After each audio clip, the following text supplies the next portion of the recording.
Kalau beberapa tahun lalu mungkin merek mobil yang paling sering kita cari masih Toyota, Honda, Mitsubishi, Suzuki, atau Daihatsu, tapi sekarang sudah banyak merek mobil baru dengan teknologi dan harga yang semakin agresif. Bahkan, beberapa mobil listrik baru sudah berani bermain di harga yang dulu identik dengan city car atau LCGC. Pertanyaannya, sekarang bukan lagi sekedar Toyota atau Honda, tapi sudah berubah menjadi mobil Jepang atau mobil Cina, mobil bensin atau hybrid, PHEV atau full EV. Dan siapa sebenarnya yang paling siap memenangkan pasar Indonesia? Kali ini, kita akan melihat brand besar dan mobil yang benar-benar menarik perhatian sepanjang tahun 2025 hingga 2026 ini.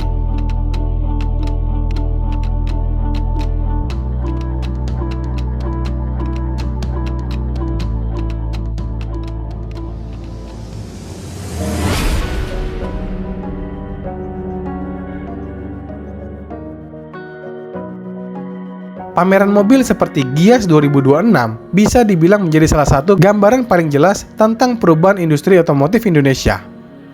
Di satu sisi, brand Jepang masih sangat kuat, tapi dari sisi lain, brand Cina datang dengan strategi yang benar-benar berbeda. Mereka menawarkan layar besar, fitur melimpah, desain futuristik, teknologi baterai, ada ADAS, sampai harga yang kadang bikin kita bertanya, kok bisa ya dapat sebanyak ini dengan harga yang cukup murah?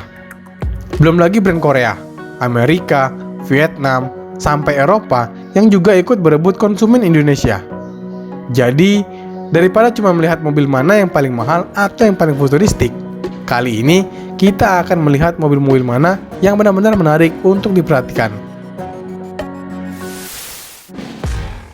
Mobil terbaru yang pertama, ada Toyota. Brand ini punya salah satu keunggulan yang belum tentu dimiliki pemain baru, yaitu kepercayaan masyarakat Indonesia yang dibangun selama puluhan tahun.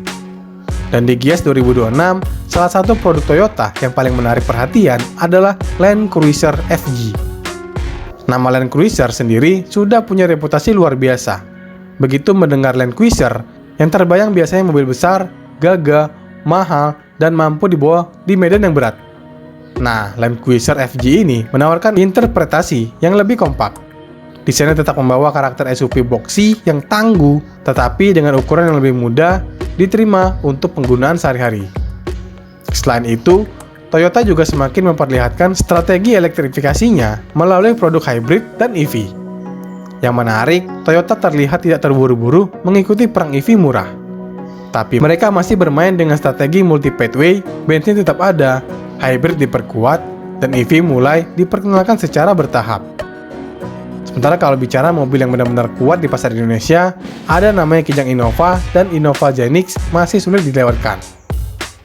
Inilah kekuatan Toyota. Brand lain datang menawarkan teknologi baru, tapi Toyota punya satu model besar, yaitu kepercayaan. Dan pertanyaannya adalah, apakah kepercayaan itu cukup untuk menghadapi serangan brand-brand baru? Tulis pendapat teman-teman ya. Yang kedua ada Daihatsu Sigra. Nah, kalau Toyota bermain luas dari mobil keluarga sampai SUV premium, Daihatsu punya strategi yang lebih sederhana, mobil yang masuk akal buat keluarga Indonesia. Dan salah satu buktinya adalah Sigra.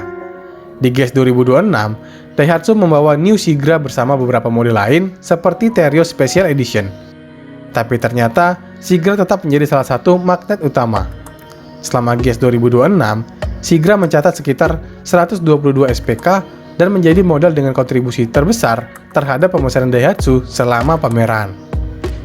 Kenapa Sigra masih kuat? Jawabannya sederhana sih. Harga relatif terjangkau, kapasitas 7 penumpang, biaya perawatan masuk akal, dan jaringan bengkel yang luas. Di tengah semua pembicaraan tentang EV, baterai, ADAS, dan teknologi canggih, Sigra membuktikan satu hal, yaitu sebagian besar konsumen Indonesia tetap sangat rasional. Yang ketiga ada Suzuki Front. Suzuki yang punya cerita menarik, mereka tidak langsung lompat sepenuhnya ke mobil listrik. Suzuki justru memilih memperkuat teknologi hybrid. Salah satu bintang mereka adalah Suzuki Front. Mobil ini berhasil mencatat lebih dari 14.000 unit retail dalam sekitar tahun pertamanya di Indonesia. Yang lebih menarik, mayoritas konsumennya memilih varian hybrid. Artinya, ada satu sinyal penting dari pasar. Konsumen Indonesia ternyata tertarik elektrifikasi, tetapi belum sepenuhnya atau siap pindah ke full EV. Hybrid menjadi jalan tengah ya, tak perlu memikirkan charging station, tidak perlu terlalu khawatir soal jarak.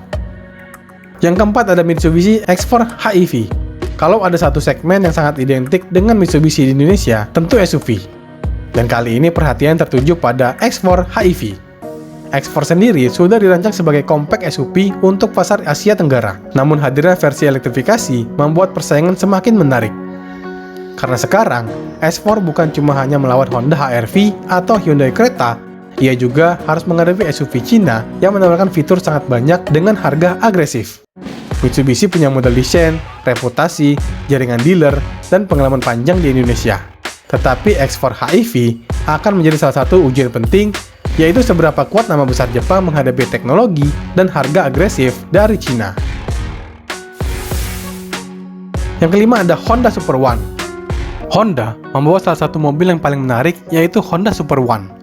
Mobil ini menarik bukan karena ukurannya besar ya, justru sebaliknya. Super One ini membawa konsep EV kecil dengan karakter Honda yang mencoba tetap terasa fun. Dan ini penting karena selama ini Honda dikenal lewat mesin bensin, VTIC, handling, dan karakter berkendara. Sekarang, mereka harus menerjemahkan identitas itu ke dunia mobil listrik. Sementara di sisi penjualan, Honda masih punya senjata lama yang sangat kuat, yaitu Honda Brio. Dan Brio ini masih menjadi salah satu model volume penting di Indonesia ya. Jadi, Honda sekarang masih berada di posisi menarik. Satu kaki masih sangat kuat di posisi bensin, dan sementara kaki lainnya mulai masuk ke era EV.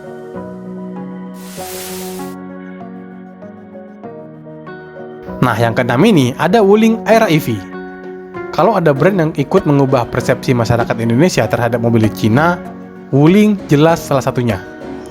Dan di GIES 2026 kemarin, perhatian besar tertuju pada Wuling era EV. Yang menarik bukan cuma bentuk atau teknologinya ya, tapi respon konsumennya. Selama GIES 2026, Wuling membukukan sekitar 3.290 SPK dan era EV menjadi penyumbang pemesanan terbesar. Ini menunjukkan bahwa perang EV murah, Indonesia semakin serius ya. Dulu mobil listrik dianggap barang mahal. Sekarang pertanyaannya berubah, kalau EV sudah masuk harga mobil bensin murah, masih masuk akal nggak ya kalau kita masih beli mobil bensin? Tentu jawabannya tidak sederhana itu ya. Ada charging, resale value, umur baterai, sampai kebutuhan perjalanan luar kota. Tapi Wuling sudah berhasil menaklukkan sesuatu yang penting ya, membuat mobil listrik terasa semakin normal untuk masyarakat Indonesia. Yang ketujuh ada BYD. Kalau Wuling membuka jalan, BYD datang membawa kekuatan yang jauh lebih besar. BYD bukan pemain kecil ya. Mereka merupakan salah satu produsen kendaraan elektrifikasi terbesar di dunia. Di Indonesia, nama seperti BYD M6 dan Celion 7 semakin familiar. M6 menarik karena menawarkan konsep MPV listrik, dan MPV adalah segmen yang sangat besar atau yang sangat Indonesia banget. Sementara Celion 7 bermain di SUV listrik dengan desain dan performa yang lebih premium. Yang paling menarik adalah posisi BYD di pasar. Pada semester pertama 2026, BYD sudah menjadi salah satu brand mobil terlaris di Indonesia dan menjadi salah satu brand Cina dengan volume terbesar. Artinya, persaingan Jepang versus Cina bukan lagi prediksi masa depan ya, persaingan itu sudah terjadi sekarang.